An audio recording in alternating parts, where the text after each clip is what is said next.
जय श्री राधे कृष्ण। सच्चिदानंद रूपाय विश्वोत्पत्त्यादिहेतवे तापत्रय विनाशाय श्री कृष्णाय वयं नुमः।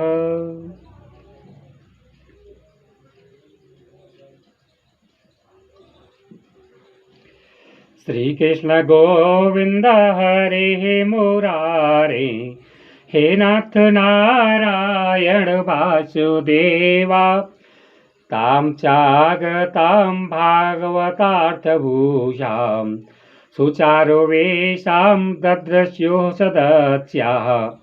कथं प्रविष्टा कथमागतेयं मध्ये मुनीनामेते तर्कयन्तः। सभी सदस्यों ने देखा कि परम सुंदरी भक्ति रानी भागवत के अर्थों का आभूषण पहने हुए वहां पधारी। मुनियों को उस सभा में सभी यह तर्क वितर्क करने लगे कि ये यहाँ कैसे आई।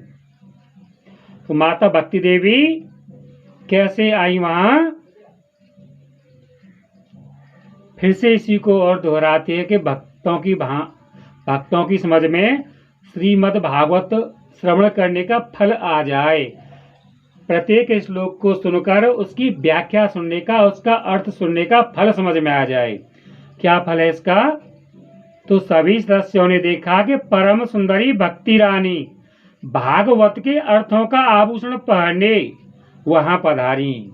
भागवत के अर्थों का आभूषण, जैसे हमने अभी श्लोक पढ़े, उनका अर्थ अब कर रहे हैं, उनका हिंदी अनुवाद कर रहे हैं, उनका अर्थ कर रहे हैं, उनकी व्याख्या कर रहे हैं। इस अर्थ का, ऐसी व्याख्या का आभूषण पहने हुए, अर्थात श्रोता और वक्ताओं के प्रेम रस रूपी भक्ति को स्वयं धारण किए हुए भक्ति मां प्रकट हुई और वहां पधारी। तो फल भागवत श्रवण करने का कैसे मिलता है?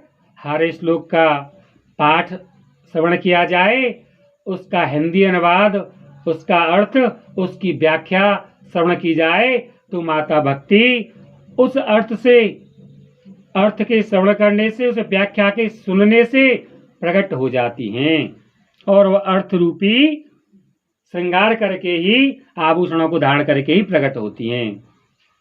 तो मुनियों की उस सभा में सभी यह तर्क वितर्क करने लगे कि ये यहाँ कैसे आई, कैसे प्रविष्ट हुई। हमने अपने पिछले भाग में यहाँ तक इस श्लोक से कुछ आगे तक पाठ कर लिया था, लेकिन अगले पाठ में, ये 8वां पाठ जो प्रारंभ हुआ है आज, इसमें यहीं से थोड़ा सा तीसरे अध्याय का कुछ रह गया था भाग, उसको पूर्ण करने के बाद चौथा अध्याय प्रारंभ करेंगे।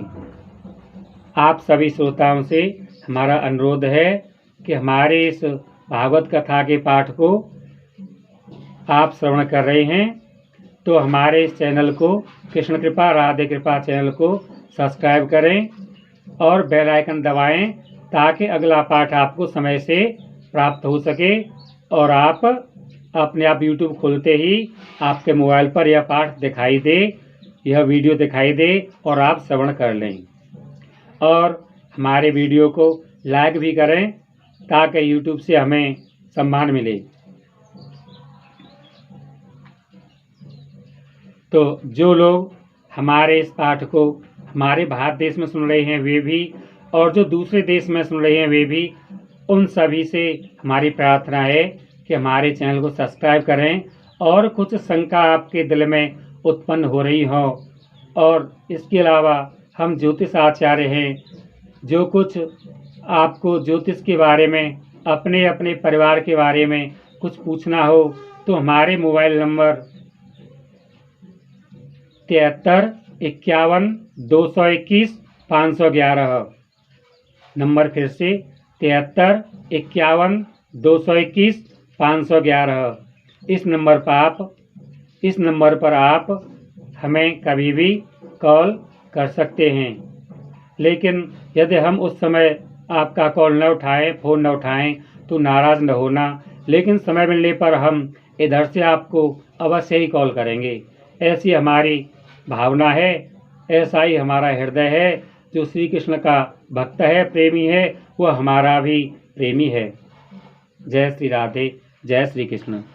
और हमारे इस भागवत कथा के पाठ को दूसरे भक्तों पर शेयर करें, अपने व्हाट्सएप ग्रुप में शेयर करें, अपने रिश्तेदारों पर, पड़ोसियों पर, अन्य लोगों को शेयर करें, ताकि धर्म का प्रचार लगातार बढ़ता रहे और श्रीमद् भागवत कथा का अमृत रूपी सरोवर का पान भक्त लोग करते रहें।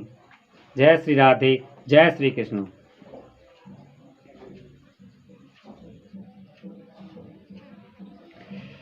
श्री कृष्ण गोविंद हरे मुरारे, हे नाथ नारायण वासुदेवा।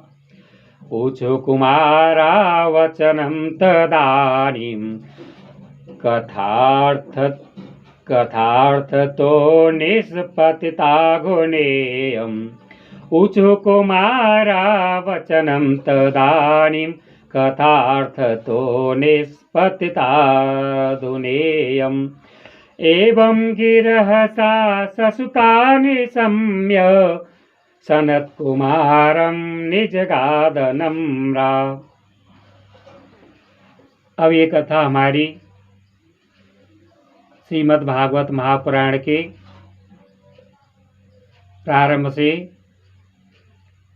जो तीसरा अध्याय है उसके 69वें श्लोक तक पहुंच चुकी है। महात्म्य का जो तीसरा अध्याय है इसके 69वें श्लोक तक पहुंच चुकी है। इसकी व्याख्या में आप सुनिए। जय श्री राधे, जय श्री कृष्ण। तब सनकादि ने कहा, जब माता भक्ति को सभी श्रोताओं ने देखा कि ये श्लोकों के अर्थ रूपी श्रृंगार को धारण करके यहाँ आ गई हैं, ऐसा प्रश्न सुनने के बाद सनकादि मुनियों ने कहा, हे भक्ति देवी। तब सनकादि मुनियों ने कहा, ये भक्ति देवी अभी अभी कथा के अर्थ से निकली हैं। क्या कहा सनकादि मुनियों ने? ये भक्ति देवी अभी अभी कथा के अर्थ से निकली हैं। अर्थात जब श्लोकों का पाठ किया जाए, उनका अर्थ न किया जाए, व्याख्या न की जाए, समझाकर दृष्टांत देकर कथा समझाई जाए, उसी को ही अर्थ कहते हैं। अच्छी तरह व्याख्या की जाए तब ही माता भक्ति अर्थ से ही प्रकट होती हैं, ऐसा सनकादि मुनियों ने कहा। तो और क्या कहते हैं आगे?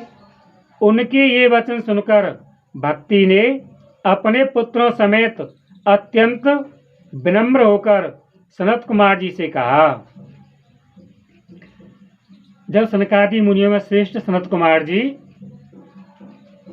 श्रोताओं को कहने लगे कि ये श्लोकों के अर्थ से प्रकट हुई हैं, तो सनत कुमार जी क्या कहते हैं?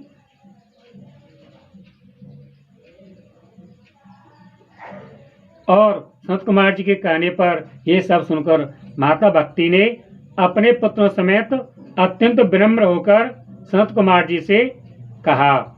भक्ति माँ बोली, भक्तिरुवाच,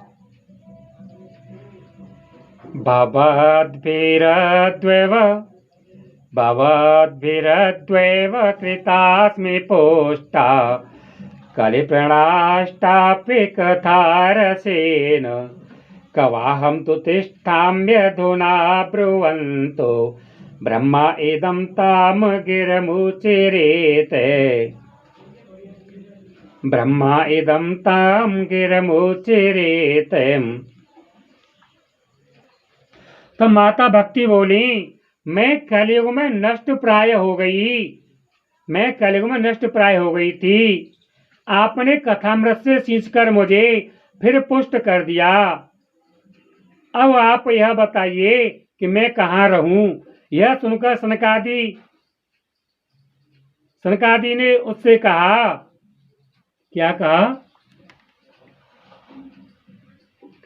भक्तेषु गोविंद स्वरूप कर्त्री प्रेमैक धर्त्री भवरोग हंत्री सात्वं च तिष्ठस्व सुधैर्य संश्रया निरस्तरं वैष्णव मानसानि।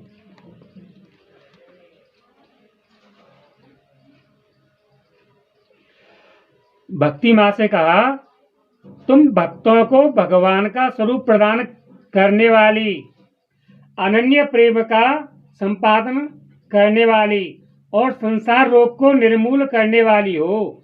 अतः तुम धैर्य धारण करके नित्य निरंतर विष्णु भक्तों के हृदयों में ही निवास करो।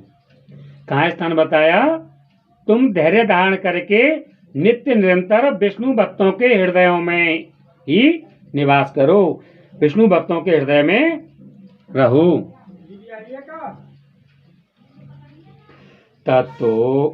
ततोऽपि दोषाः कलिजाइमे त्वां द्रष्टुं न शक्ताः प्रभोऽपि लोके एवं तदाज्ञावसरे अपि भक्तिस्तदा निषण्णा हरिदास चित्ते। ये कलयुग के दोष भले ही सारे संसार पर अपना प्रभाव डालें, किंतु वहां तुम पर इनकी दृष्टि भी नहीं पड़ सकेगी। इस प्रकार उनकी आज्ञा पाते ही भक्ति तुरंत भगवत भक्तों के हृदयों में जा विराजी। तो जो श्री हरि विष्णु के भक्त थे, वहां पर जो कथा श्रवण कर रहे थे, माता भक्ति उसी समय उन भक्तों के हृदय में जा विराजी, उनके हृदय में ही प्रकट हो गई, उनके हृदय में ही अपना वास बना लिया। सकल भुवन मध्ये निर्धनास्ते अपि धन्या निवसते हृदयेषाम् श्री कृष्ण गोविंद हरे मुरारे हे नाथ नारायण वासुदेवा। सकल भुवन मध्ये निर्धनास्ते अपि धन्या निवसते हृदयेषां श्रीहरेर्भक्तिरेका।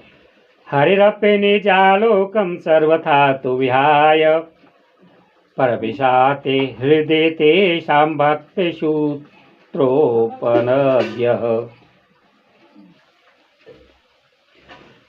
प्रविशते हृदये तेषां भक्तिसूत्रोपनद्यः। जिनके हृदय में एकमात्र श्री हरि की भक्ति निवास करती है, वे त्रिलोकी में अत्यंत निर्धन होने पर भी परम धन्य हैं, क्योंकि इस भक्ति की डोरी से बंधकर तो साक्षात भगवान भी अपना परम धाम छोड़कर उनके हृदय में आकर बस जाते हैं। अर्थात जहाँ जिन भक्तों के हृदय में माता भक्ति बसती हैं, निवास करती हैं, वहीं स्वयं भगवान भी वहीं आकर बस जाते हैं, उन्हीं भक्तों के हृदय में आकर बस जाते हैं। जहाँ भक्ति है वहीं श्री हरि विष्णु हैं, और जहाँ श्री हरि विष्णु है वहीं भक्ति है। ब्रूमो अद्यते किमधिकं महिमानमेवं ब्रह्मात्मकस्य भुवे भागवतादिधस्य। ब्रह्मात्मकस्य भुवे भागवताभिधस्य यः संश्रयान्निगदिते लभतेषु वक्ता श्रोतापि कृष्ण शमतामलमन्यधर्मे।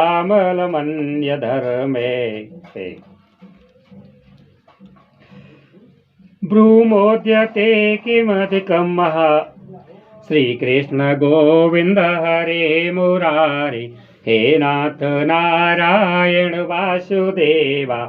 ब्रूमोद्यते किमधिकं महिमानमेवं ब्रह्मात्मकस्य भुवे भागवताविधस्य यः संश्रयान्निगदिते लभते सुवक्ता श्रोतापि कृष्ण समातामलमन्य धर्म है। भूलोक में यह भागवत साक्षात पर ब्रह्म का विग्रह है। विग्रह अर्थात शरीर। इस धरती लोक पर यह भागवत साक्षात परम ब्रह्म का विग्रह है, शरीर है। हम इसकी महिमा कहाँ तक वर्णन करें, ऐसा सनकादि सभी श्रोताओं से कह रहे हैं। और हम भी अपने सभी श्रोताओं से यही कह रहे हैं कि यह श्रीमद् भागवत महापुराण ही भगवान का शरीर है, भगवान की मूर्ति है, भगवान ही हैं। इसका आश्रय लेकर इसे सुनाने से तो सुनने और सुनाने वाले दोनों को ही भगवान श्री कृष्ण की समता प्राप्त हो जाती है। क्या कहा? इसका आश्रय लेकर इसे सुनाने से तो सुनने और सुनाने वाले दोनों को ही भगवान श्री कृष्ण की समता प्राप्त हो जाती है। समता अर्थात भगवान श्री कृष्ण के समान, भगवान श्री कृष्ण के समान सुख मिलना, भगवान श्री कृष्ण शक्ति प्राप्त हो जाना, भगवान श्री कृष्ण की पूर्ण कृपा प्राप्त हो जाना, इस समता के ही पर्यायवाची हैं। अतः इसे छोड़कर अन्य धर्मों से क्या प्रयोजन है। एते श्री पद्म पुराणे उत्तरखंडे श्रीमद् भागवत महात्म्ये भक्ति कष्ट निवर्तनम नाम तृतीयोध्यायः पूर्ण। जय सिया राम, जय श्री राधे, जय श्री कृष्ण। सच्चिदानंद रूपाय विश्वोत्पत्त्यादि हेतवे तापत्रय विनाशाय श्री कृष्णाय वयं नुमः। अथ चतुर्थोध्यायः गोकर्णोपाख्यान प्रारंभ। गोकर्णोपाख्यान प्रारंभ। गोकर्ण जिन्होंने कलयुग के प्रारंभ होने के 30 वर्ष पश्चात यह कथा श्री सुखदेव जी महाराज ने महाराज परीक्षित को शुक्रताल पर सुनाई।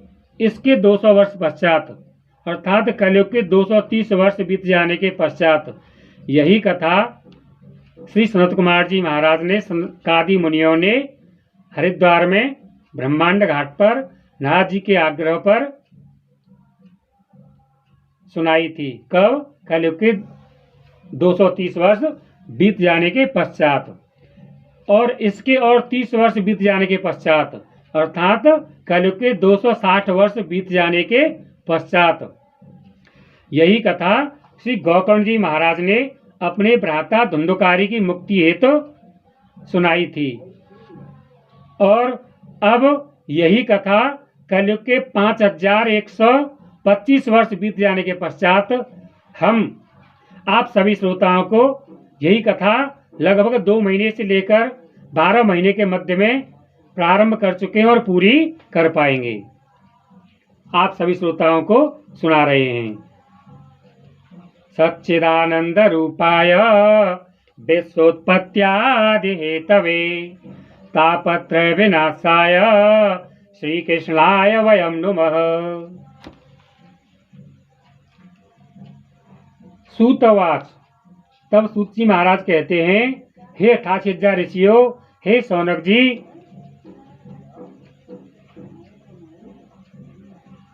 अथ वैष्णव चित्तेश दृष्ट्वा भक्तिमलो अथ वैष्णव चित्तेश दृष्ट्वा भक्तिमलौकिकीं निजलोकं परित्यज्य भगवान भक्तवत्सलः।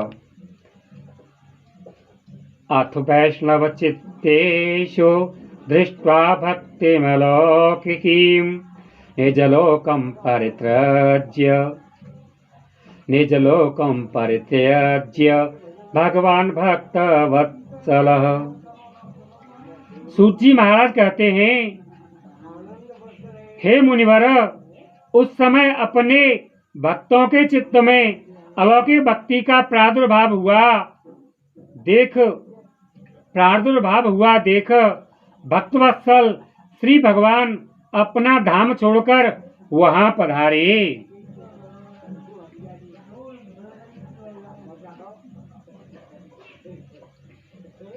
सूत जी महाराज कहते हैं, उस समय अपने भक्तों के चित्त में अलौकिक भक्ति का प्रादुर्भाव हुआ देखकर भक्तवत्सल श्री भगवान अपना धाम छोड़कर वहां पधारे। वनमाली घनश्यामः पीतवासा मनोहरः कांची कला परचिरो लसन मुकुट कुंडलः। उनके गले में वनमाला शोभा पा रही थी। श्री अंग सजल जलधर के समान श्याम वर्ण था। किनका श्याम वर्ण था? श्री हरि विष्णु। किनका श्याम वर्ण था? भक्तवत्सल भगवान का। तो भक्तवत्सल भगवान का श्याम वर्ण था। उस पर मनोहर पीतांबर सुशोभित था। कटी प्रदेश करधनी की लड़ियों से सुसज्जित था। सिर पर मुकुट की लटक और कानों में कुंडलों की झलक देखते ही बनती थी। तो ये भगवान के स्वरूप का वर्णन है, श्री कृष्ण स्वरूप का वर्णन है। श्री कृष्ण स्वरूप भगवान वहां पर प्रकट हुए। त्रिभंग ललित चारु कौस्तुभेन विराजितः कोटि मन्मथ लावण्यो हरिचंदन चर्चितः। त्रिभंग ललित चारु कौस्तुभेन विराजितः कोटि मन्मथ लावण्यो हरिचंदन चर्चितः। हुए त्रिभंग ललित भाव से खड़े हुए चित्त को चुराए लेते थे। वक्ष स्थल पर कौस्तुभमणि दमक रही थी। सारा श्रीअंग हरि चंदन से चर्चित था। उस रूप की शोभा क्या कहें। उसने तो मानो करोड़ों कामदेवों की रूप माधुरी छीन ली हो।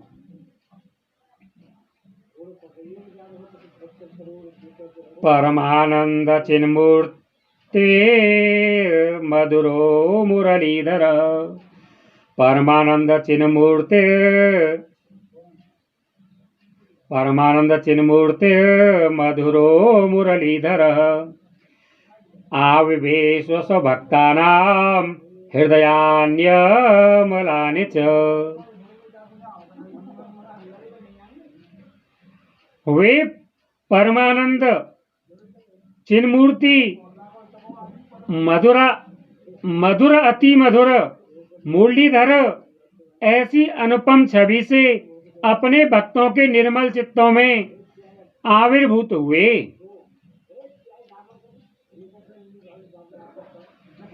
वैकुंठवासिनो ये च वैष्णवा उद्भवादयः तत्कथा श्रवणार्थं ते गूढ़रूपेण संस्थिताः। भगवान के नित्य लोक निवासी लीला परिकर उद्धव आदि वहां गुप्त रूप से उस कथा को सुनने के लिए आए हुए थे।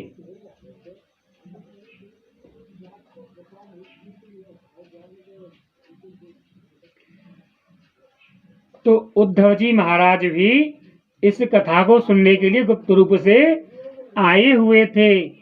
और कलयुग में ही इस समय से पहले, इस कथा से पहले स्वयं उद्धव जी महाराज भी इस कथा को कृष्ण भगवान के पंथी वज्रनाभ को गोवर्धन और मथुरा के मध्य कुसुम तलाइयाओं के बीच, लताओं के बीच श्री उद्धव जी महाराज इस कथा को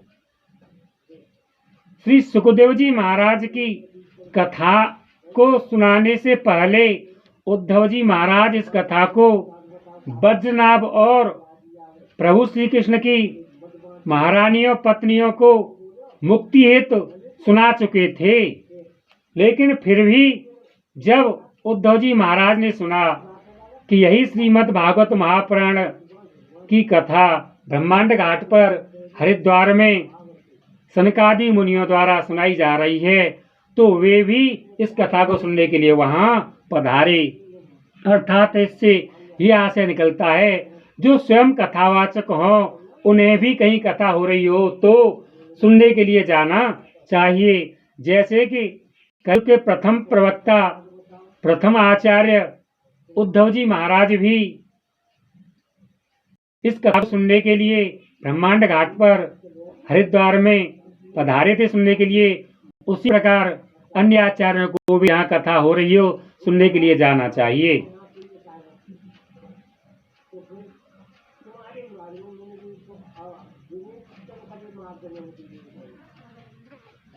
तदा जय जयारावो रस पुष्टिर लौकिकी चूर्ण प्रसून वृष्टिश्च मुहुः संत होय भूत।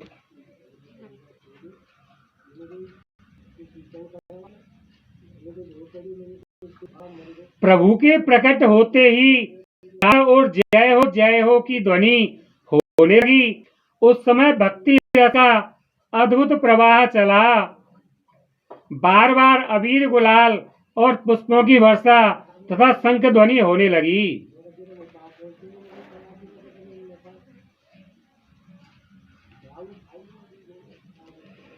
तत्सभा संस्थितानां च देहगेहात्म विस्मृतेः दृष्ट्वा च तन्मयावथां नारदो वाक्यमब्रवीत्।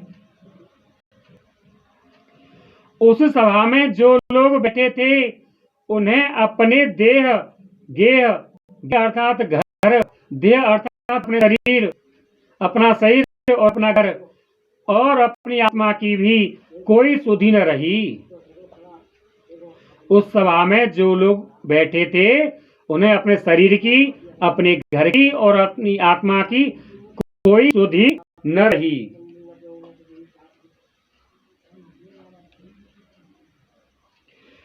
उसकी ऐसी तन्मया देखकर, उनकी ऐसी तन्मयता देखकर नारद जी कहने लगे,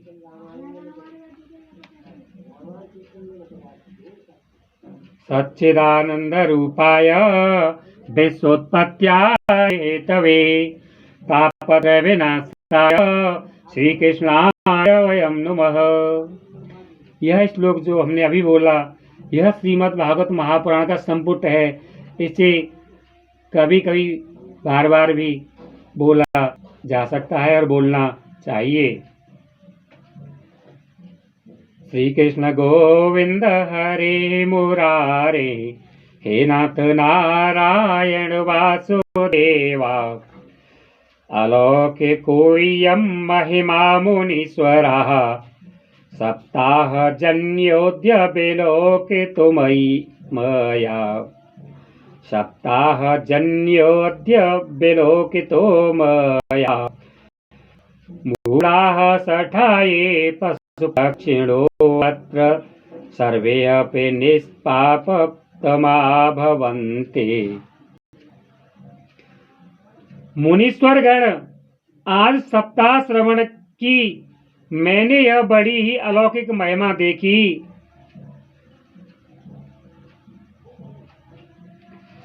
सूत जी महाराज 88,000 ऋषियों को और जी को सुना रहे हैं और कह रहे हैं, हे मुनीश्वर गण, आज सप्ताह श्रवण की मैंने यह बड़ी ही अलौकिक महिमा देखी। अर्थात कहने का अर्थ ये हुआ, जब यह कथा हुई थी सनत कुमार जी और सनकादि मुनियों द्वारा सुनाई गई थी, तो उस समय सूत जी महाराज ने भी सप्ताह श्रवण की यह बड़ी ही अलौकिक महिमा देखी थी। ऐसा सूत जी महाराज 88,000 ऋषि और सौनक जी से कह रहे हैं। उस कथा के श्रवण में सूत जी महाराज भी उपस्थित थे। और आगे क्या कहते हैं, यहाँ तो जो बड़े मूर्ख, दुष्ट और पशु पक्षी भी हैं, वे सभी अत्यंत निष्पाप हो गए हैं।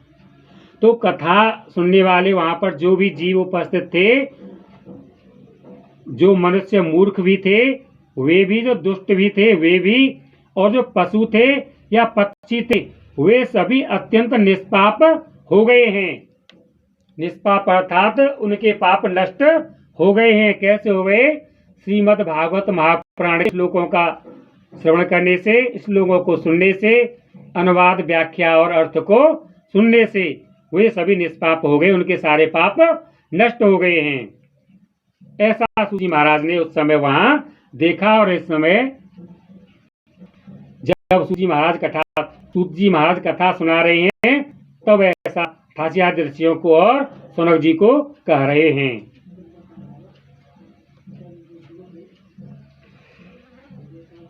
श्री कृष्ण गोविंद हरे मुरारे, हे नाथ नारायण वासुदेवा, अतो नृलोके ननु नास्ति किंचित्ते, अतो नृलोके ननु नास्ति किंचिच्चित्तस्य शोभाय कलौ पवित्रम्, अतो नृलोके ननु नास्ति किंचित्तस्य शोभाय कलौ पवित्रम्। श्री कृष्ण गोविंद हरे मुरारे, हे नाथ नारायण वासुदेवा, अतो नृलोके ननु नास्ति किंचिच्चित्तस्य शोभाय कलौ पवित्रम्।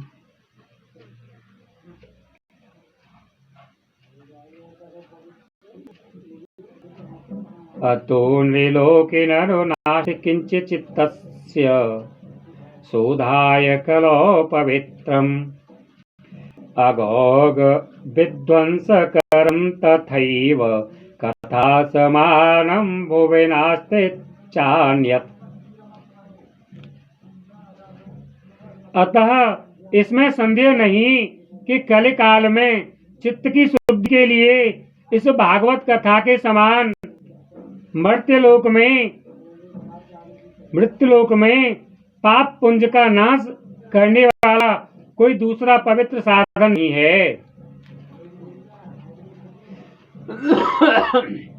इस मृत्युलोक में पाप पुंज का नाश करने वाला कोई दूसरा साधन नहीं है। यही साधन है। क्या साधन है? श्रीमद् भागवत महापुराण के 18,000 श्लोकों का श्रवण और उसका हिंदी अनुवाद, व्याख्या और अर्थ को सुनना ही है। के विशुद्ध्यन्ते वदन्तु मह्यं सप्ताह यज्ञेन कथामयेन कृपालुभिर्लोकहितं विचार्य प्रकाशित कोऽपि नवीन मार्ग। मुनिवर, आप लोग बड़े कृपालु हैं। आपने संसार के कल्याण का विचार करके यह बिल्कुल निराला ही मार्ग निकाला है। आप कृपया यह तो बताइए कि इस कथा रूप सप्ताह यज्ञ के द्वारा संसार में कौन कौन लोग पवित्र हो जाते हैं।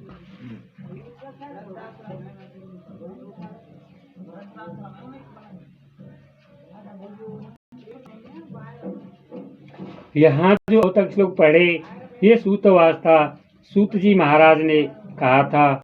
अब आगे जो पूछा है कि इस कथा से कौन कौन लोग सप्ताह के द्वारा पवित्र हो जाते हैं, तो सूतवास है, सूत जी महाराज ने ही पूछा। और ये कब पूछा होगा? जब ये ब्रह्मांड घाट पर, जब हरिद्वार में ये कथा हो रही थी आंध्र घाट पर, तब कुमारा ऊंचो। आगे सनकादि मुनि कहते हैं, अर्थात जब सनकादि मुनि हरिद्वार में आंध्र घाट पर कथा सुना रहे थे, उसी समय सूत जी महाराज ने यह पूछा था कि इस कथा के सुनने से कौन कौन से लोग पवित्र हो जाते हैं। तो सनत कुमार जी और सनकादि मुनि कहते हैं, तुम्हारा ऊंचो। ये मानवाः पापकृतस्तु सर्वदा सदा दुराचाररता विमार्ग गंगाः। ये मानवाः पापकृतस्तु सर्वदा सदा दुराचाररता विमार्ग गंगाः। क्रोधाग्नि दग्धाः कुटिलाश्च कामिनः सप्ताह यज्ञेन कलो पुनन्ति ते। सनकादि मुनि ने कहा, जो लोग सदा तरह तरह के पाप किया करते हैं, किस उत्तर में कहा कि इस श्रीमद् भागवत महापुराण के सुनने से कौन कौन लोग पवित्र हो चुके हैं, किन किन के पाप नष्ट हो चुके हैं और मोक्ष की प्राप्ति, भगवान के परम धाम की प्राप्ति हो चुकी है। तो इसके उत्तर में क्या कहा सनकादि मुनियों ने, जो लोग तरह तरह के पाप किया करते हैं, निरंतर दुराचार में ही तत्पर रहते हैं, अर्थात निरंतर हर समय, अर्थात आज के समय में 24 घंटे दुराचार में, बुरे कामों में, पाप करने वाले कामों में, ऐसे कामों में जिनके करने से पाप लगता है, तत्पर रहते हैं, लगे रहते हैं और उल्टे मार्गों से चलते हैं। तथा जो क्रोधाग्नि से जलते रहने वाले कुटिल और काम परायण हैं, वे सभी इस कलयुग में सप्ताह यज्ञ से पवित्र हो जाते हैं। सप्ताह यज्ञ क्या? यही श्रीमद् भागवत महापुराण का पाठ करने से और सुनने से पवित्र हो जाते हैं। सत्येन हीनाः पितृमातृ दूषका स्त्रीष्णाकुलाश्चाश्रम धर्म वर्जिताः ये दाम्भिका मत्सरिणो अपि हिंसकाः सप्ताह यज्ञेन कौ पुनन्ति ते।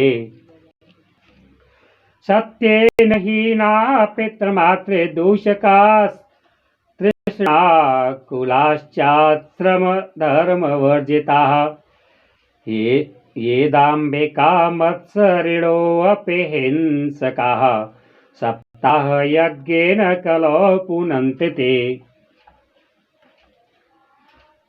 जो सत्य से च्युत, जो सत्य से च्युत अर्थात सत्य से दूर, धर्म से दूर, माता पिता की निंदा करने वाले, जो लोग अपने माता पिता की निंदा करते हैं, बुराई करते हैं, तृष्णा के मारे व्याकुल, आश्रम धर्म से रहित, ना उनके पास कोई आश्रम है, आश्रम का अर्थ मकान से नहीं, किसी भवन से नहीं, जो मनुष्यों के लिए आश्रम धर्म बताए हैं, कोई धर्म नहीं है, कोई आश्रम वाला, कोई धर्माश्रम नहीं है, वे उससे रहित हैं, दंभी हैं, दूसरों की उन्नति देखकर कुढ़ने वाले, दूसरों की तरक्की देखकर, दूसरों की उन्नति देखकर कुढ़ने वाले, जलने वाले और दूसरे को दुख देने वाले हैं, वे भी कलयुग में सप्ताह यज्ञ से पवित्र हो जाते हैं।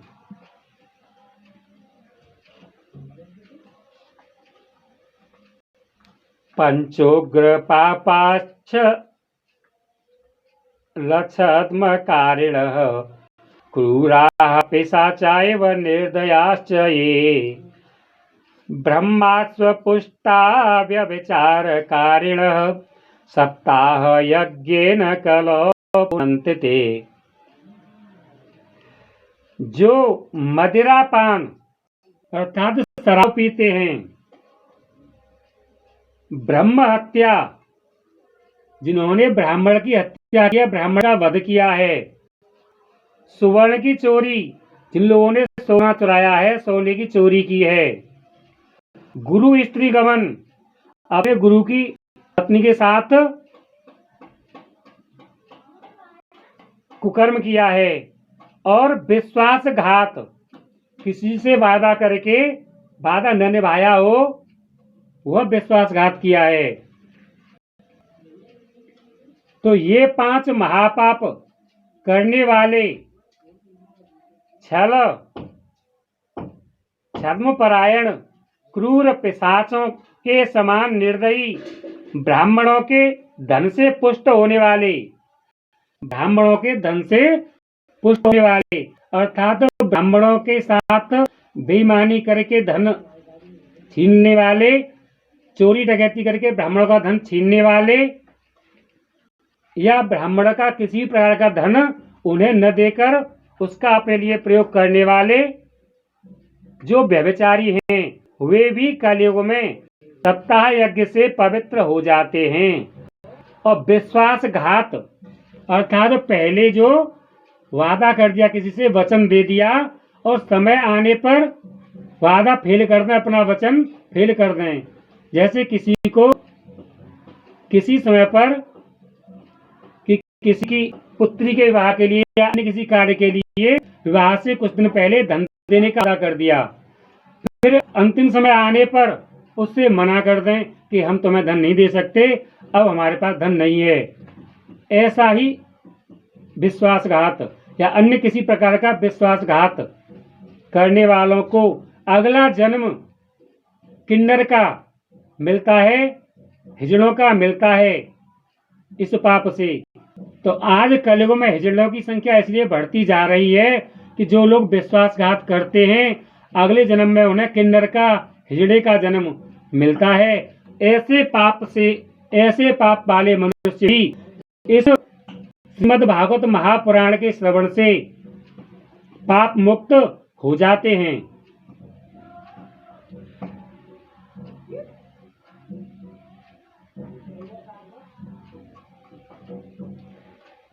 कायेन वाचा मनसाप पातकम, कायेन वाचा मनसापे पातकम नित्यं प्रकुर्वन्ति शठाहठेन ये परस्वपुष्टा मलिना दुराशयाः सप्ताह यज्ञेन कलो पुनन्ति ते। जो दुष्ट आग्रह पूर्वक सर्वदा मन, वाणी या शरीर से पाप करते रहते हैं, दूसरे के धन से ही पुष्ट होते हैं तथा मलिन मन और दुष्ट हृदय वाले हैं, वे भी कलयुग में सप्ताह यज्ञ से पवित्र हो जाते हैं। लेकिन ये ऐसे मनुष्य श्रीमद् भागवत कथा के श्रवण में किसी के भय दिखाने पर या किसी के विशेषाग्रह पर या धन के लोभ में ही श्रीमद् भागवत कथा के श्रवण में रुक पाते हैं, अन्यथा इनका दिल वहां नहीं लगता जहां यह कथा हो रही हो। लेकिन यदि यह जान लें कि इस कथा के श्रवण से हमारे सारे पाप नष्ट हो जाएंगे, तो विश्वास करके गैर में भी श्रवण करें तो भी उनके पाप नष्ट हो जाते हैं और फिर वे भी इस धरती पर लोगों की भांति अपना जीवन इस लोक को भोगकर अंत में वैकुंठ धाम को ही पाते हैं। जो कथा का पाठ करते हैं और जो कथा का श्रवण करते हैं वे भी वैकुंठ धाम या गोलोक धाम ही पाते हैं। वैकुंठ धाम श्री विष्णु का धाम पाते हैं, जहां पर के कथा सुनने के बाद धुंधुकारी महाराज गए थे। और गोलोक धाम जो आचार्य श्लोकों का पाठ करते हैं, जैसे जो के गोकर्ण जी महाराज थे, अन्य आचार्य थे, वे सभी गोलोक धाम को, श्री कृष्ण भगवान के गोलोक धाम को जाते हैं।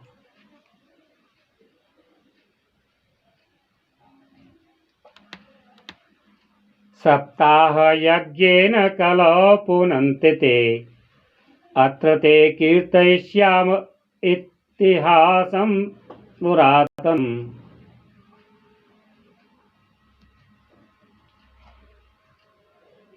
कायेन वाचा मनसा पातकम नित्यं प्रकुर्वन्ति शठाहठेन ये।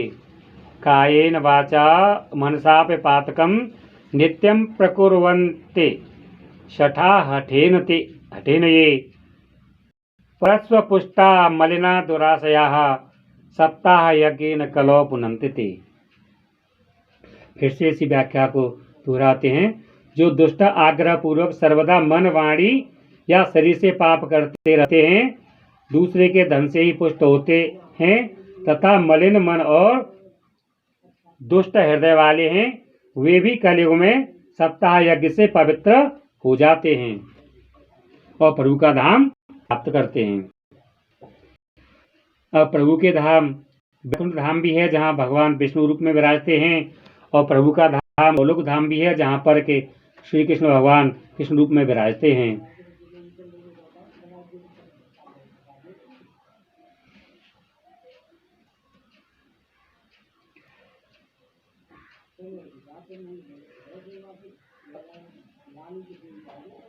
अत्र ते कीर्तयिष्याम इतिहासं पुरातनं यस्य श्रवण मात्रेण पापहानिः प्रजायते। नारद जी, अब हम तुम्हें इस विषय में एक प्राचीन इतिहास सुनाते हैं। सनत कुमार जी कहते हैं नारद जी से, हे नारद जी, अब हम तुम्हें इस विषय में एक प्राचीन इतिहास सुनाते हैं। किस विषय में? इस श्रीमद् भागवत महापुराण के अमृत रूपी सरोवर का पान करने से किस किस की मुक्ति हुई है, किस किस को क्या फल मिला है, इसका एक प्राचीन इतिहास सुनाते हैं। तो कब की बात ये कब सुना रहे थे? जब कलयुग के 260 वर्ष, कलयुग के 230 वर्ष बीत चुके थे।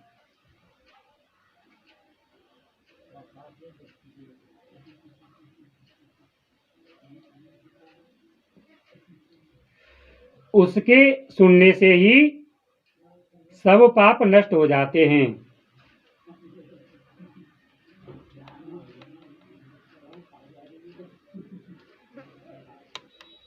तुंगभद्रा तटे पूर्वमभूत्पत्तनमुत्तमम् यत्र वर्णाः स्वधर्मेण सत्यसत्कर्म तत्पराः। पूर्व काल में तुंगभद्रा नदी के तट पर एक अनुपम नगर बसा हुआ था। वहां सभी वर्णों के लोग अपने अपने धर्मों का आचरण करते हुए सत्य और सत्कर्मों में तत्पर रहते थे। कहाँ? तुंगभद्रा नदी के तट पर।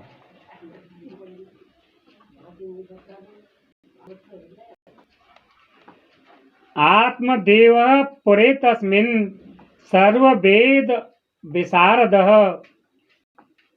स्रोतस्मार्तेषु निष्णातो द्वितीय एव भास्करः। उस नगर में समस्त वेदों का विशेषज्ञ और स्रोत स्मार्त कर्मों में निपुण एक आत्मदेव नामक ब्राह्मण रहता था। वह साक्षात दूसरे सूर्य के समान तेजस्वी था। ऐसा सनत कुमार जी सनकादि मुनिवर जी से कह रहे हैं।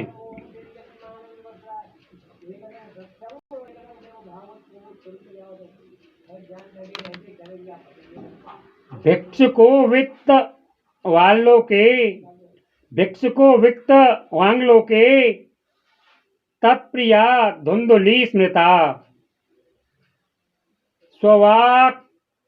स्ववाक्यस्था पिका नित्यम सुंदरी शुक्लोद्भवा। वह धनी होने पर भी भिक्षाजीवी था।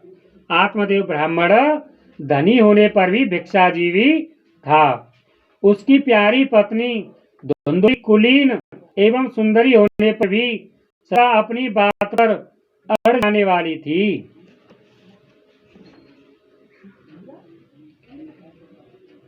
लोकवार्ताकुरा प्राय शोभ जल्पिका सुराच ग्रह कृत्येषु कृपणा कलह प्रिया।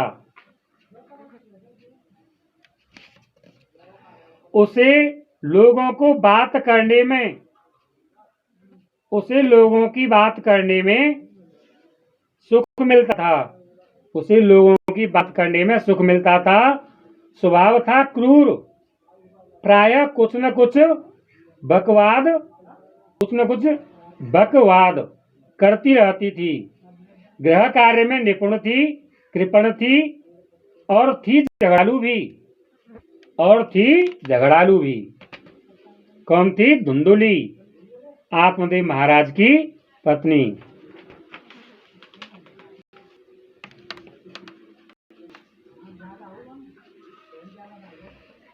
एवं निवसतो प्रेम्णा दंपत्यो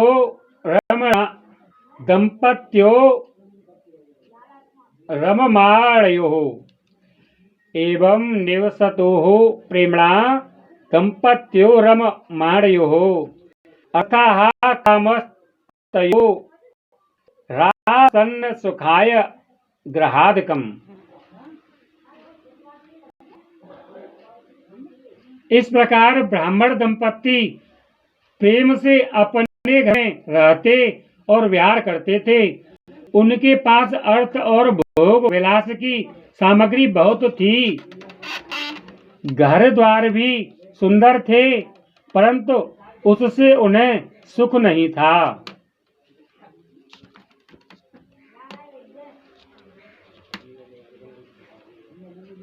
पश्चात धर्माः समारब्धास्ताभ्यां संतानहेतवे गोभूहिण्यवासांसि दीनेभ्यो यच्छत सदा। जब अवस्था बहुत ढल गई, तब उन्होंने संतान के लिए तरह तरह के पुण्य कर्म आरंभ किए और वे दीन दुखियों को गौ, पृथ्वी, सुवर्ण और वस्त्र आदि दान करने लगे। धनार्थम धर्म मार्गेण ताभ्यां नीतम तथापि च न पुत्रो नापि वा पुत्री ततश्चिंता तुरो वृषम।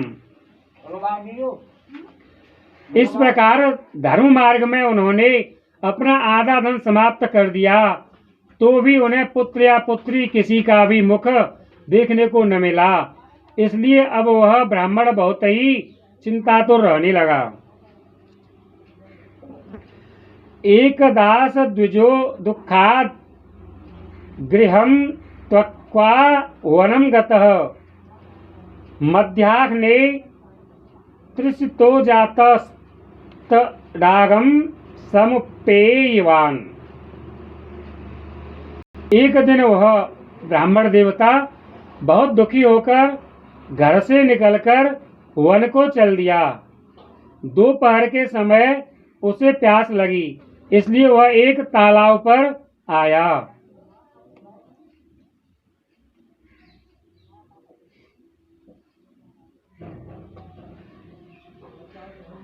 पीत्वा जलम निसंलस्तो प्रजा दुखेन कर्षितः मुहूर्तादपि तत्रैव सन्यासी कश्चिदागतः। संतान के अभाव के दुख ने उसके शरीर को बहुत सुखा दिया था, इसलिए थक जाने के कारण जल पीकर वह वहीं बैठ गया। 2 घड़ी बीतने पर वहां एक सन्यासी महात्मा आए। दृष्ट्वा पीत जलम तम तो विप्रो यातस्त दंतिकम नत्वा च पादयोस्तस्य निःश्वसन संस्थितः पुरः। जब ब्राह्मण देवता ने देखा कि वे जल पी चुके हैं, तब वह उनके पास गया और चरणों में नमस्कार करने के बाद सामने खड़े होकर लंबी लंबी सांसें लेने लगा। यतिरुवाच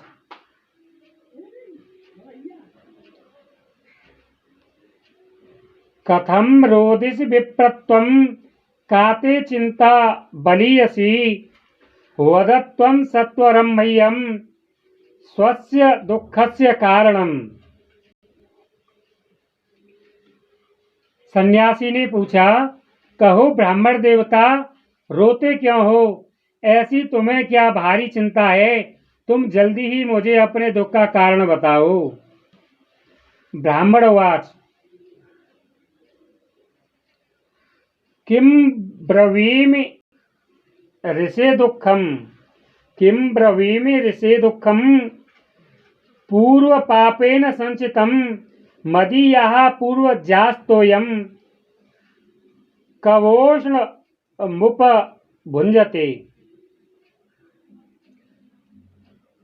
आत्मदेव ब्राह्मण ने कहा, उन सन्यासी महाराज से, उन यति महाराज से, यति का अर्थ है सन्यासी, उन सन्यासी महाराज से, महाराज मैं अपने पूर्व जन्म के पापों से संचित दुख का क्या वर्णन करूं? अब मेरे पितर मेरे द्वारा दी हुई जलांजलि के जल को अपनी चिंता जनित सांस से कुछ गर्म करके पीते हैं। मद्दत्तम नैव ग्रहणन्ति प्रीत्या देवा द्विजातयः प्रजा दुखेन शून्योऽहं प्राणास्त्यक्तो मिहागतः। देवता और ब्राह्मण मेरा दिया हुआ प्रसन्न मन से, देवता और ब्राह्मण मेरा दिया हुआ प्रसन्न मन से स्वीकार नहीं करते।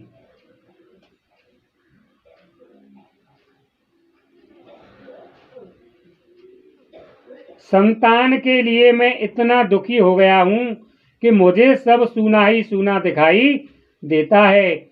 मैं प्राण त्यागने के लिए यहाँ आया हूं।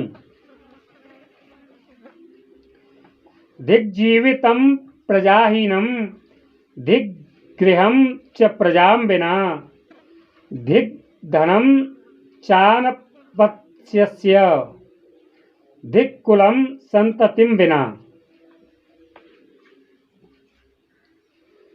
संतानहीन जीवन को धिक्कार है, संतानहीन ग्रह को धिक्कार है, संतानहीन धन को धिक्कार है और संतानहीन को धिक्कार है।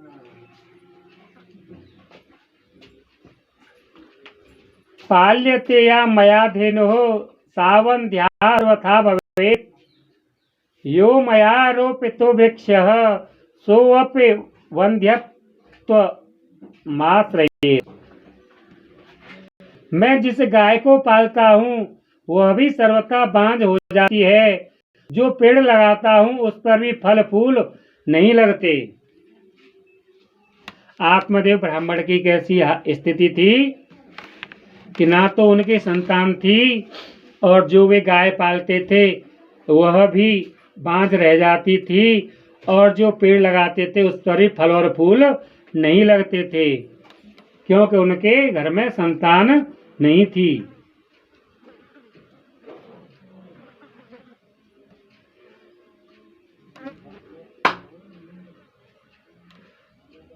यत् फलम मद्ग्रहायातम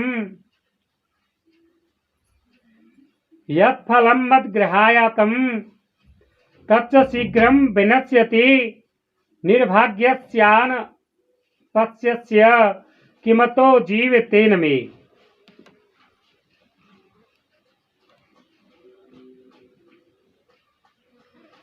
मेरे घर में जो फल आता है वह भी बहुत जल्दी सड़ जाता है। आत्मदेव क्या कहने लगे, मेरे घर में जो फल आ जाता वह भी जल्दी सड़ जाता है।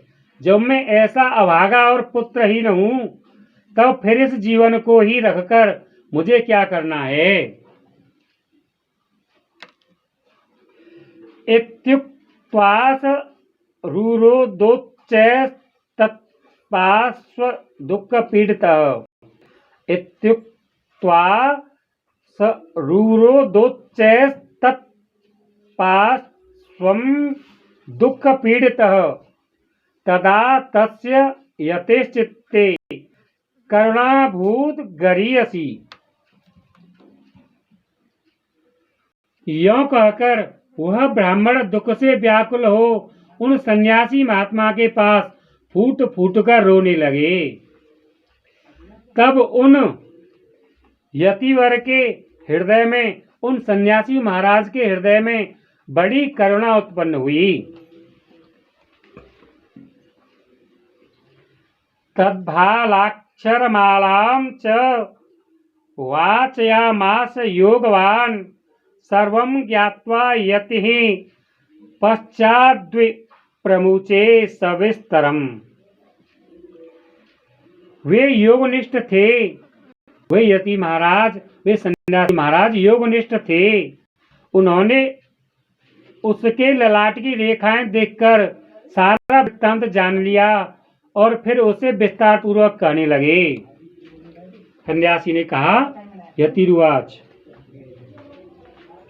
मुंचा ज्ञानम प्रजारूपम बलिष्ठा कर्मणो गते विवेकम तो समासाद्य त्यज संसार वासनाम। तब सन्यासी महाराज ने कहा, ब्राह्मण देवता, इस प्रजा प्राप्ति का मोह त्याग दो। ब्राह्मण देवता, सन्यासी महाराज ने कहा, ब्राह्मण देवता, इस प्रजा प्राप्ति का मोह त्याग दो। प्रजा प्राप्ति कहा, पुत्र प्राप्ति नहीं कहा, क्योंकि प्रजा और पुत्र में संतों की समाज में कोई अंतर नहीं है। प्रजा और पुत्र दोनों में कोई संतों के लिए अंतर नहीं है। तो प्रजा प्राप्ति का ध्यान, प्रजा प्राप्ति का, पुत्र प्राप्ति का मोह त्याग दो। कर्म की गति प्रबल है, विवेक का आश्रय लेकर संसार की वासना छोड़ दो।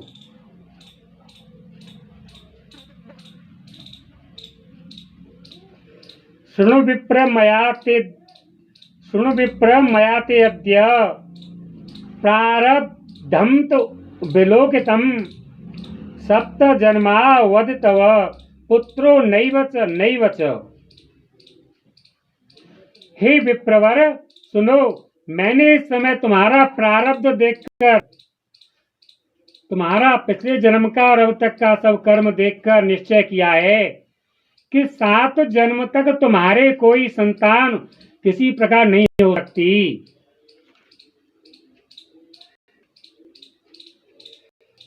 संगतेः सरो दुख वापांग पुरा तथा रे मुंचाद्य कुटुंबासाम संन्यासे सर्वथा सुखम। पूर्व काल में राजा सगर एवं अंग को संतान के कारण दुख भोगना पड़ा था। ब्राह्मण, अब तुम कुटुंब की आशा छोड़ दो, संन्यास में ही सब प्रकार का सुख है। सन्यासी महाराज कहते हैं कि अब तुम कुटुंब की आशा छोड़ दो, संन्यास में ही सब प्रकार का सुख है। ब्राह्मणवाच विवेकेन भवेत् किम मे पुत्रं देहि बलादपि नो चेत्य जाम्यहं प्राणांस्त्वदग्रे शोकमूर्छितः। जिसमें पुत्र स्त्री आदि का सुख नहीं है, ऐसा संन्यास तो सर्वथा नीरस ही है। जिसमें पुत्र स्त्री आदि का सुख नहीं है, ऐसा संन्यास तो सर्वथा नीरस ही है। ऐसा आत्मदेव ब्राह्मण उन सन्यासी महाराज से कहते हैं। और आगे कहते हैं, लोक में सरत्व पुत्र पौत्र आदि से भरा पूरा गृहस्थाश्रम ही है।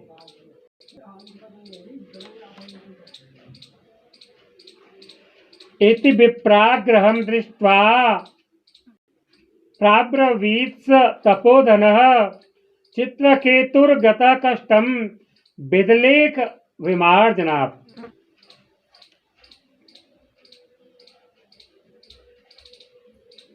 ब्राह्मण का ऐसा आग्रह देखकर उन तपोधन अर्थात सन्यासी महाराज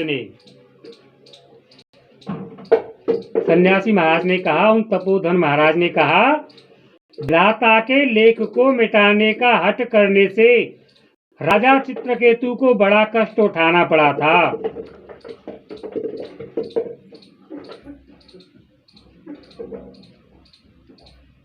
न यास्यसि सुखम पुत्राद्याथा दैव हतोद्यमः अतो हठेन युक्तो वशी ह्यर्थिनं किं वदाम्यहम्।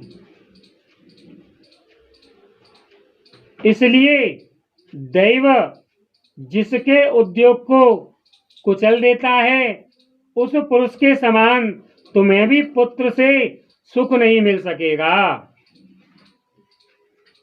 सन्यासी महाराज कहते हैं कि तुम्हें भी पुत्र से सुख नहीं मिल सकेगा। तुमने तो बड़ा हठ पकड़ रखा है और अर्थी के रूप में तुम मेरे सामने उपस्थित हो। ऐसी दशा में मैं तुमसे क्या कहूं।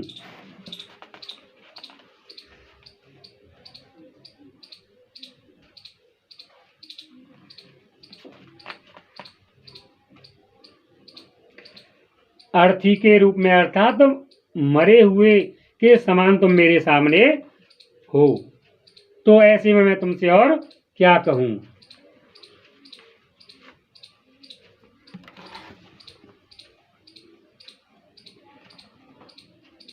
तस्याग्रहं समालोक्य फलमेकं दत्तवान् इदं भक्षय पत्न्या त्वं ततः पुत्रो भविष्यति।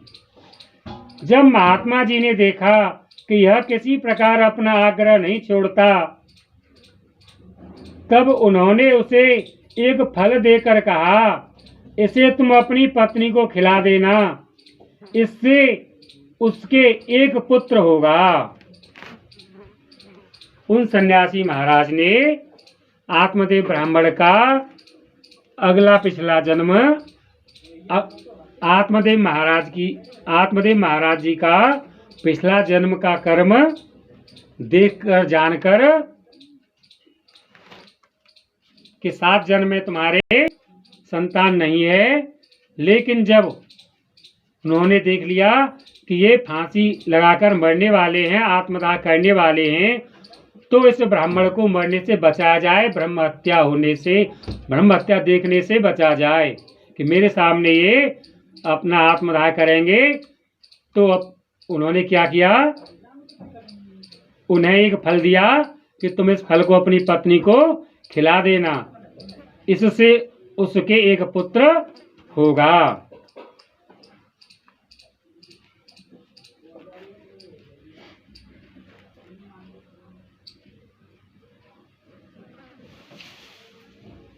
सत्वं शौचम दयादान मेक भक्तम तो भोजनम वर्षावध स्त्रिया कार्यम तेन पुत्रीयत निर्मलः।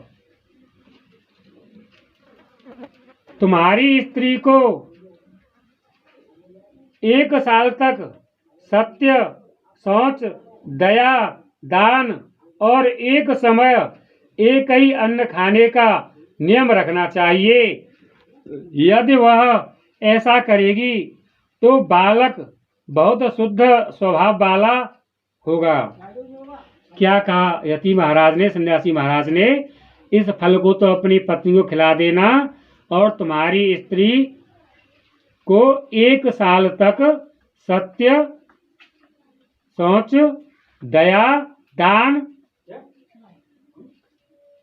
दूसरे मनुष्य और जीवों पर दया दिखावे और यथाशक्ति दान भी करे, एक समय भोजन करे, ऐसा नियम रखे 1 वर्ष तक। यदि ऐसा नियम रखेगी तो तुम्हारी पत्नी के होने वाला पुत्र वह बालक शुद्ध स्वभाव वाला होगा।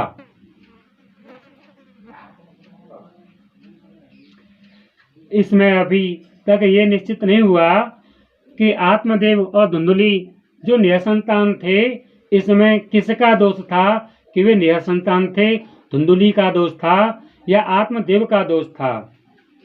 लेकिन आत्मदेव के बारे में आया कि जो गाय में रखता हूँ वह भी बांझ रह जाती है, जो पेड़ पौधा लगाता हूँ उस पर भी फल और फूल नहीं लगते, तो हो सकता है आत्मदेव को भी यह दोष हो।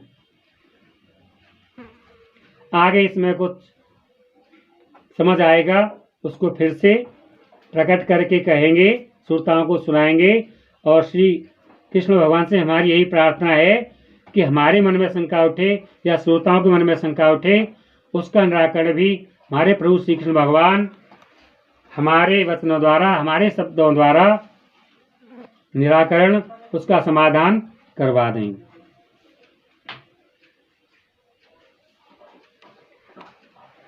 एवं मुक्त्वा ययो योगी विप्रस्तु गृहमागतः पत्न्या पाणो फलं दत्त्वा स्वयं यातस्तु कुत्रचित्।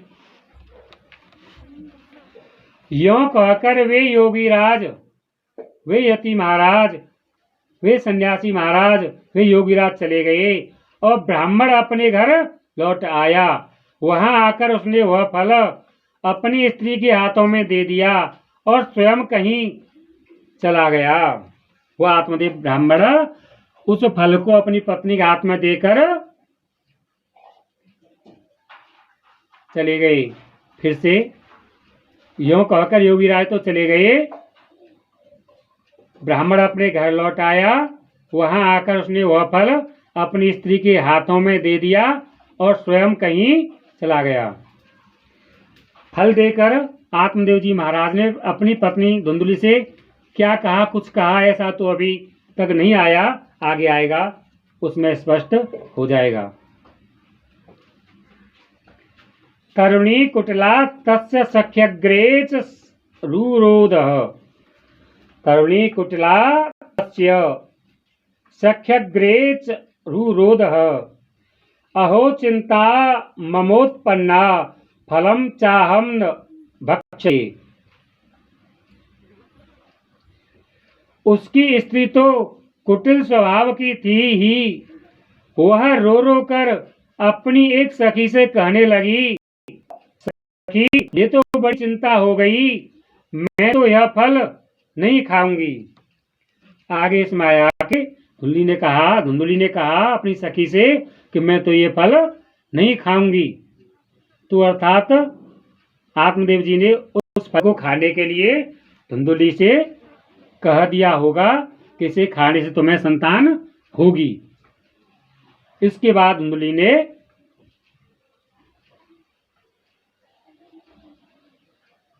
अपनी सखी से कहा कि मैं तो इस फल को नहीं खाऊंगी। फल भक्षेण गर्भः चाद गर्भेणोदर वृद्धिता स्वल्प भक्षम ततो शक्तिर गृह कार्यम कथम भवेत्। फल खाने से गर्भ रहेगा और गर्भ से पेट बढ़ जाएगा, फिर कुछ खाया पिया जाएगा नहीं, इससे मेरी शक्ति क्षीण हो जाएगी। तब बता घर का धंधा कैसे होगा। धुंधुली अपनी एक सहेली से, अपनी एक सखी से कह रही है कि इस फल के खाने से मुझे गर्भ रह जाएगा और मेरा पेट बढ़ जाएगा, कुछ खाया पिया जाएगा नहीं, तो मेरी शक्ति में क्षीण हो जाएगी। तब बता घर का काम धंधा कैसे होगा। ऐसा धुंधुली अपनी एक मित्र सखी से, अपनी एक सहेली से कह रही है, क्योंकि ब्राह्मण देवता तो उस फल को देकर दूसरे स्थान पर कहीं चले गए थे। देवधाटी ब्रजेद ग्रामे पलायेत गर्भिणी कथम सुखवन्य वसेत गर्भस्थम कुक्षे कथ मुत्सृजेत। और दैववश यदि कहीं गांव में डाकुओं का आक्रमण हो गया धुंधली क्या कहती है अपनी सखी से, मैं गर्भवती हो गई, मेरी शक्ति क्षीण हो गई और गांव में डाकुओं ने आक्रमण कर दिया, तो गर्भिणी स्त्री कैसे भागेगी, मैं कैसे भाग पाऊंगी।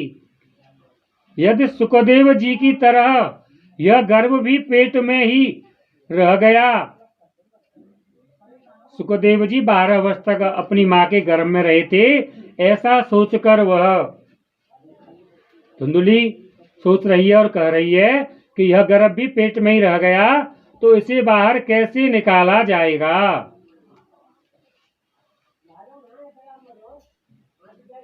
क्या चिंता हुई उसे कि जैसे सुखदेव जी 12 वर्ष तक गर्भ में ही रहे, वैसे यह फल रूपी बालक भी मेरे गर्भ में रह गया और बाहर नहीं निकला, इसने जन्म नहीं लिया, तो और गांव में डाकुओं का आक्रमण हो गया, तो मैं कैसे भाग पाऊंगी। और क्या क्या कहती है, क्या क्या सोचती है। ये सब तो उस फल के खाने से पहले ही धुंधली सोच रही है। तिर्यक चेदा गतो गर्भस तदा मे मरणम भवेत, प्रसूतो दारुणम दुखम सुकुमारी कथम सहे। और कहीं प्रसव काल के समय वह टेढ़ा हो गया, प्रसव काल के समय बच्चा जन्म लेने के समय यदि मेरे घर में टेढ़ा बच्चा हो गया, तो फिर प्राणों से ही हाथ धोना पड़ेगा। यों भी प्रसव के समय बड़ी भयंकर पीड़ा होती है, और सुकुमारी भला यह सब कैसे सह सकूंगी। अपनी सखी से कहती है, मैं ये सब कैसे सह सकूंगी। मंदायाम मई सर्वस्वम ननांदा संहरे तदा, सत्य शौचा दिन यमो दुराराध्य दृश्यते।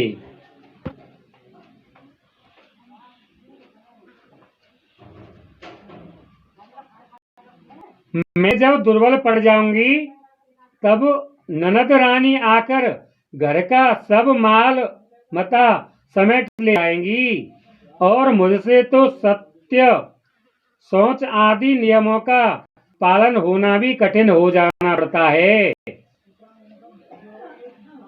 मुझसे तो सत्य शौच आदि नियमों का पालन होना भी कठिन ही जान पड़ता है। लालने पालने दुखम प्रसूतायाश्च वर्तते, वंध्या वा विधवा नारी सुखिनी चेत में मते। जो स्त्री बच्चा जमती है, उसे उस बच्चे के लालन पालन में भी बड़ा कष्ट होता है। मेरे विचार से तो वंध्या या विधवा स्त्रियां ही सुखी हैं। तो वह धुंधली क्या सोचती है कि जो स्त्री बच्चा जमती है, बच्चे को जन्म देती है, उस बच्चे के लालन पालन में ही बड़ा कष्ट होता है, अर्थात उसे अपने बच्चे का लालन पालन करने में भी सुख नहीं दिख रहा। और वह कह रही है कि मेरे विचार से तो वंध्या अर्थात बिना पुत्र वाली या विधवा स्त्रियां ही सुखी हैं, जिनको कि विधवाओं को संतान नहीं है, वे ही सुखी हैं। ऐसा धुंधली सोच रही है। ऐसी भावना, ऐसे विचार उसके मन में उसके पिछले जन्म के कर्मों के अनुसार ही आ रहे हैं। जब स्त्री या पुरुष कुकर्मों का फल नहीं भोग पाता, मनुष्य पुण्य करके उनको नष्ट नहीं कर पाता या कुकर्मों का फल भोग कर पवित्र नहीं हो पाता, तब ऐसे विचार ही स्त्री हो या पुरुष से उनके मन में आते हैं। और आज हम ऐसे विचार आने का या कोई दुख संकट चल रहा हो, पिछले जन्म के पाप कर्मों के कारण या इस जन्म में अब तक हुए पाप कर्मों के कारण कुछ गलत हो रहा हो, अशुभ हो रहा हो, तो वह तरीका भी बतलाते हैं कि पिछले जन्म के सारे पाप, इस जन्म के सारे पाप किस तरह दूर किए जा सकते हैं। इसका एक उपाय यह है। क्या उपाय है? यह उपाय हम अभी बतलाते हैं, जिससे इस जन्म के सारे पाप अब तक के और पिछले जन्म के सारे पाप नष्ट हो जाते हैं। कब नष्ट हो जाएंगे? अब से कुछ समय बाद 15 जनवरी 2025 को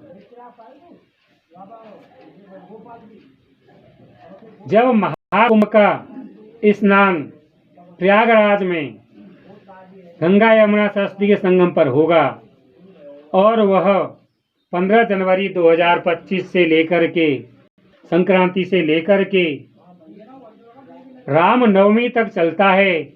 और इन 3-4 महीने के समय में जो मनुष्य, स्त्री या पुरुष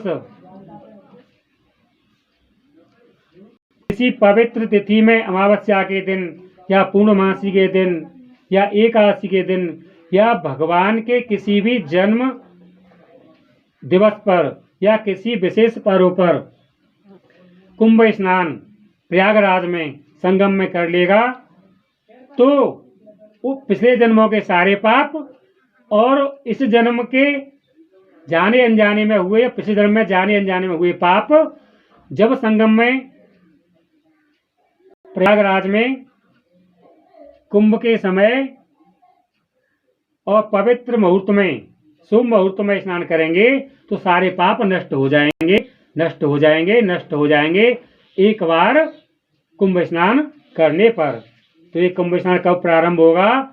15 जनवरी 2025 से लेकर के चैत्र मास की नवदुर्गा की नवमी तक चलता है यह कुंभ स्नान। एक बार कुंभ स्नान करने से सारे पाप नष्ट हो जाते हैं। तो ऐसे इस श्लोक में इस दृष्टांत का बहुत ही महत्व है, बहुत ही विशेष महत्व है। जो श्रोता सुन रहे हैं वो ध्यान रखें, कुंभ स्नान आने वाले समय में अवश्य ही करें। यदि धुंधली ने भी यह कुंभ स्नान कर लिया होता तो उसके मन में भी ये भावना नहीं आती। एवं कुतर्क योगेन तत्फलम नैव भक्षितम पत्या पृष्ठम फलम भुक्तम चेत तैरितम। मन में ऐसे ही तरह तरह के कुतर्क उठने से उसने वह फल नहीं खाया और जब उसके पति ने पूछा फल खा लिया तब उसने कह दिया हाँ खा लिया।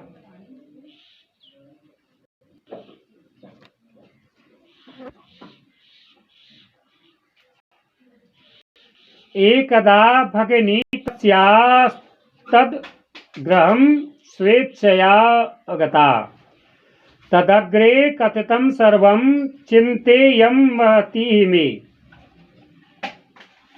एक दिन उसकी बहन अपने आप ही उसके घर आई।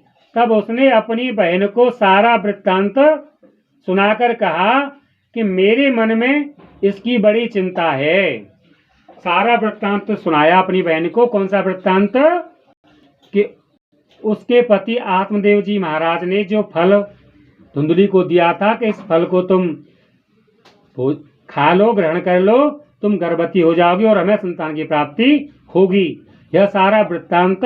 और वह जो सोच रही थी कि मैं गर्भवती हो गई और मुझे संतान 12 वर्ष तक न हुई, मेरा शरीर का वजन बढ़ गया, पेट बढ़ गया और डाकू आ गए तो मैं कैसे भाग पाऊंगी, और पुत्र के जन्म के बाद पुत्र का पालन करना भी मेरे लिए तो उचित नहीं, ठीक नहीं, इसलिए इससे तो विधवा और बंध्या ही ठीक है। ये सब वृत्तांत तो उसने अपनी बहन को सुनाया और सुनाकर कहा कि मेरे मन में इसकी बड़ी चिंता है।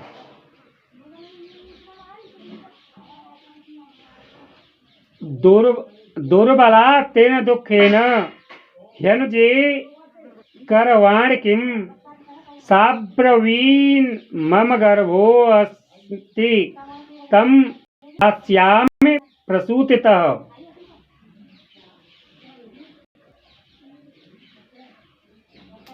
मैं इस दुख के कारण दिनों दिन दुबली हो रही हूँ। अर्थात वह फल उसने अभी तक नहीं खाया था। खाऊं कि न खाऊं, खाऊं कि न खाऊं, इस चिंता में बहन से कह रही है कि मैं दुबली हो रही हूँ। हे बहन, मैं क्या करूँ? बहन ने कहा, मेरे पेट में बच्चा है, प्रसव होने पर वह बालक मैं तुझे दे दूंगी। बहन ने समझाकर क्या कहा कि मेरे पेट में बच्चा है, मैं गर्भवती हूँ, जब मुझे बच्चा होगा तो मैं उसे तुझे दे दूंगी। ऐसा उसकी बहन ने धुंधली से कहा। तावत् कालम सगर्भेव गुप्ता तिष्ठ गृहे सुखम वित्तम त्वं मत्पतिर्यच्छ सते दास्यते बालकम। तब तक तू गर्भवती के समान घर में गुप्त रूप से सुख से रह। अर्थात मेरे घर में बच्चा है, मैं बच्चे को जन्म देकर तुझे दे दूंगी और तू गर्भवती के समान ही घर में सुखी रह। तू मेरे पति को कुछ धन दे देगी तो वे तुझे अपना बालक दे देंगे। अर्थात धनवान पंडितानी की बहन उससे धन प्राप्त करने हेतु उसे इस तरह से समझाने लगी। उसने अपना यह तरीका अपनाया उसे धन प्राप्त करने के लिए।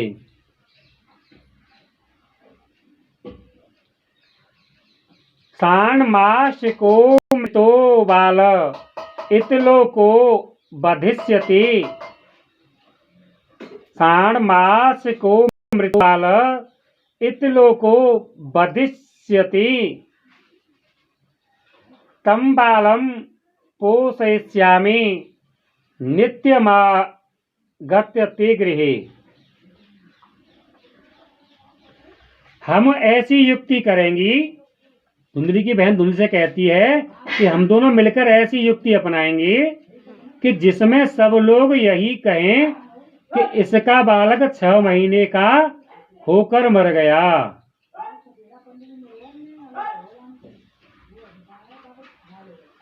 हम लोग ऐसी युक्ति करेंगी कि जिसमें सब लोग यही कहें कि इसका बालक 6 महीने का होकर मर गया और मैं नित्य प्रति तेरे घर आकर उस बालक का पालन पोषण करती रहूंगी।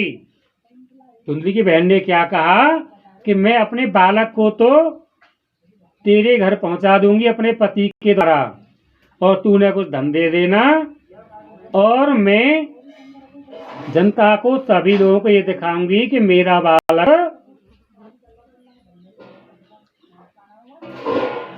6 महीने का होकर मर गया है। इसलिए मैं जनता को दिखाने के लिए कि तेरे बालक का लाल पान करने, उसको दुग्ध पान कराने इत्यादि पालन करने के लिए आती रहूंगी, जो तुझे बालक पालने का कष्ट भी झेलना नहीं पड़ेगा।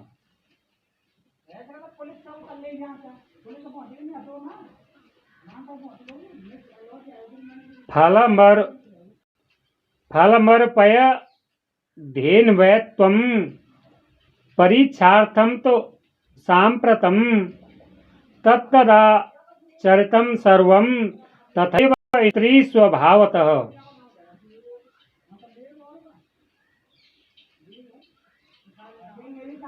तू इस समय इसकी जांच करने के लिए यह फल गौ को खिला दे। ब्राह्मणी ने स्त्री स्वभाववश जो जो उसकी बहन ने कहा था वैसे ही सब किया। अथ कालेन सा नारी प्रसूता बालकं तदा आनीय जनको बालम रहस्य धुंधुलीं ददो। इसके पश्चात समयानुसार जब उस स्त्री के पुत्र हुआ तब उसके पिता ने चुपचाप लाकर उसे धुंधली को दे दिया। तयाच कथितं भर्त्रे प्रसूत सुख मर्भकः लोकस्य सुख मुत्पन्न मात्मदेव प्रचोदयात्।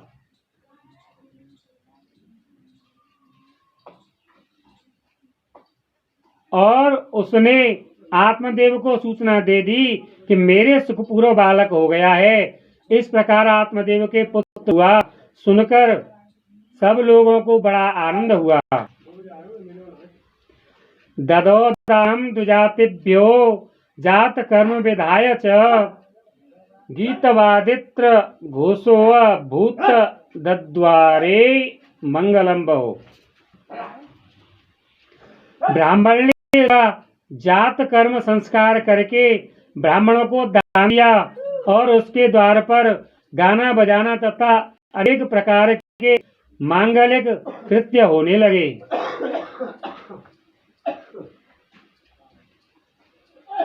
भर्तृग्रे ब्रवीद वाक्यम स्तन्यम अन्यस्तन्येन निर्दोग्धा कथम पुष्णामि बालकम। धुंधुली ने अपने पति से कहा, मेरे स्तनों में तो दूध ही नहीं है, फिर गौ आदि किसी अन्य जीव के दूध से मैं इस बालक का किस प्रकार पालन करूंगी। धुंधुली ने अपने पति से कहा कि मेरे स्तनों में तो दूध ही नहीं है, तो मैं गाय आदि के दूध से इसका पालन कैसे करूंगी। मत्स्व सुश्च प्रसूताया मृतो बालस्तु वर्तते तामा कार्य गृहे रक्ष साते अर्भम पोषयिष्यते।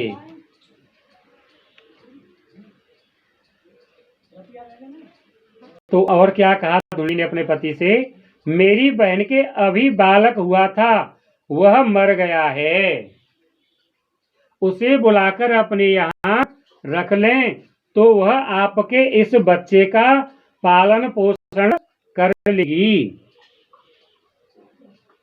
अर्थात धुंधुली ने अपने दिमाग में सोच लिया कि यह तो बालक भी उसी का है और पति को इस बहाने कह करके अपनी बहन को बुलवा लूंगी और वह इसी का बच्चा है और यह बच्चा उसी का है, वह यहाँ रहेगी और उसको दूध भी पिलाएगी, इसका लालन पालन भी करेगी, इसलिए मैं पुत्रवती भी बोली जाऊंगी। मेरे तो सारे संकट अब मानो दूर ही हो गए। ऐसा धुंधुली सोचने लगी और कहती है, पुत्रस्य धुंधुकारीति नाम मात्रा प्रतिष्ठितम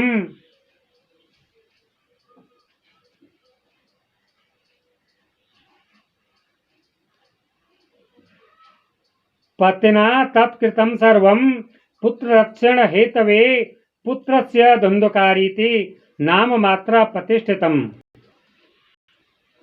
तब पुत्र की रक्षा के लिए आत्मदेव ने वैसा ही किया तथा माता धुंधुली ने उस बालक का नाम धुंधुकारी रखा।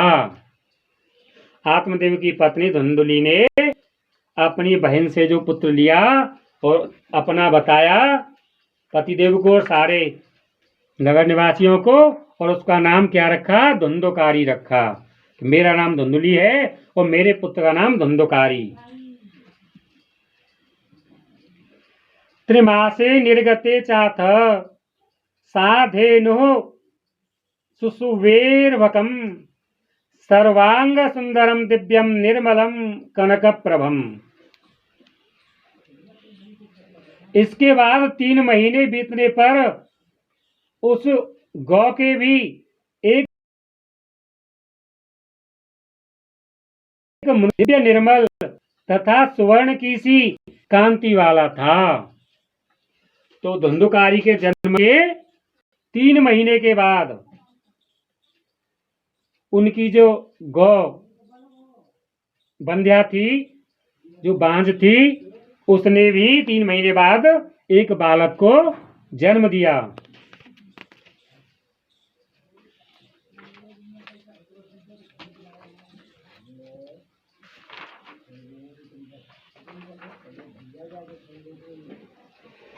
दृष्ट्वा प्रसन्नो विप्रस्तो संस्कारान् स्वयमादधे मत्वाश्चर्यं जनाः सर्वे दिदृक्षार्थं समागतः।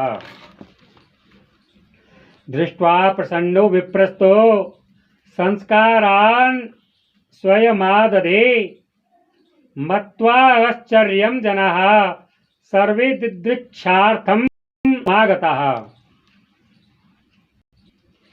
उसे देखकर ब्राह्मण देवता को बड़ा आनंद हुआ और उसने स्वयं ही उसके सब संस्कार किए।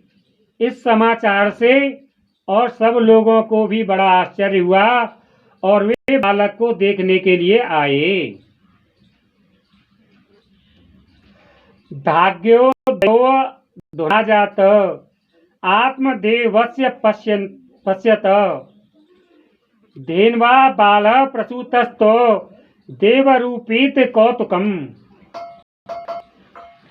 तथा आपस में कहने लगे, देखो भाई, अब आत्मदेव का कैसा भाग्य उदय हुआ है। कैसे आश्चर्य की बात है कि गौ के भी ऐसा दिव्य रूप बालक उत्पन्न हुआ है। न ज्ञातम तद्र हस्यम तो केनापि विद योगतः गोकर्णम तम सुतम दृष्ट्वा गोकर्णम नाम चाकरोत्। देव योग से इस गुप्त रहस्य का किसी को भी पता न लगा। कौन सा गुप्त रहस्य? कि जो सन्यासी महाराज ने फल दिया था आत्मदेव को कि इसे अपनी पत्नी को खिला देना, और आत्मदेव महाराज ब्राह्मण महाराज की पत्नी धुंधली ने उस फल को खुद न खा करके अपनी बंध्या गाय को, बांझ गाय को खिला दिया, जिससे कि धुंधकारी के घर में आने के 3 महीने बाद उस गाय ने भी एक बालक को जन्म दिया। इस रहस्य को किसी ने नहीं जाना। आत्मदेव उस बालक के गौके से कान देखकर उसका नाम गोकर्ण रखा। वह जो बालक गाय ने पैदा किया था, सारा शरीर मनुष्य के तरह का था, केवल उस बालक के कान ही गाय के कानों के आकार में थे। तो उनका नाम आत्मदेव जी ने गोकर्ण रखा। कियत् कालेन तौजातो तरुणो तनयावुभो।